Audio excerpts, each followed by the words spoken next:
বহুদিন ধরেই অস্থিরতা চলছে মালয়েশিয়ার শ্রম বাজারে। এক প্রকার বাংলাদেশে শ্রমিক নেওয়া বন্ধ করে দেয় দেশটি। পেছনের কারণ অনুসন্ধানে জানা যায়, এই শ্রম বাজার চক্রের মাফিয়া হয়ে উঠেছিলেন 4 সাবেক সংসদ সদস্য।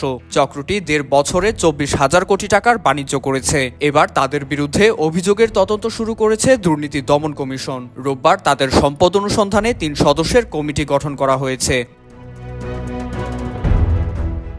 সাবেক এই 4 এমপি হলেন অর্থমন্ত্রী আহম মুস্তফা কামাল, ফেনী 2 আসনের সংসদ সদস্য নিজামুদ্দিন হাজারী, ফেনী 3 আসনের সংসদ সদস্য মাসুদ উদ্দিন চৌধুরী, ঢাকা 20 আসনের সংসদ সদস্য বেনজির আহমেদ।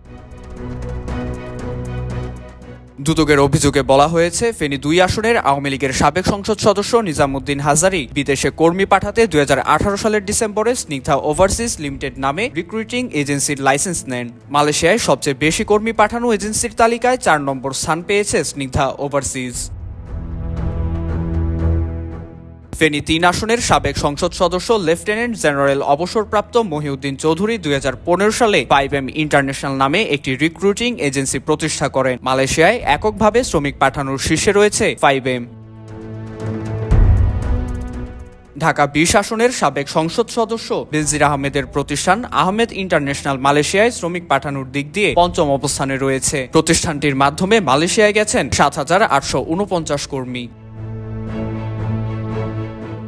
সাবেক অর্থমন্ত্রী আহম মুস্তফা কামালের স্ত্রী কাশ্মীরি কামালের অরবিটালস ইন্টারন্যাশনালের নামে মালয়েশিয়ায় গেছেন মোট 9,861 জন।